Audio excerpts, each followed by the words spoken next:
Madam, আপনার চিন্তার কারণটা আমরা কি শুনতে পারি? ভুল করলাম।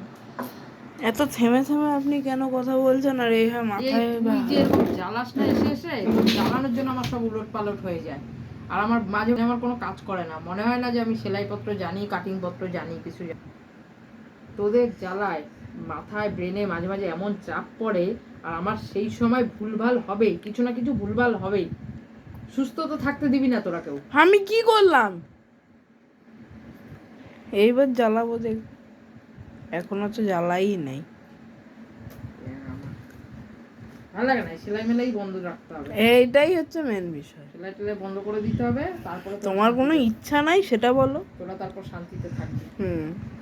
বেশ সুন্দর আমার নামে দোষটা চাপিয়ে দিলে। মায়া লাগে না বলো? তোরা যা করিস না, ব্রেনটা পুরো হ্যাং হয়ে যায়। আমি কি করলাম? তুমি তো আমারে বললে শুধু ধরে একটুকু সেলাই করিনি। হ্যাঁ, এই মাত্র বসলাম, হ্যাঁ, বসার পর এত সুন্দর গলাটা করলাম। হ্যাঁ। ভালো লাগে, যা তো, যা এখান থেকে, যা।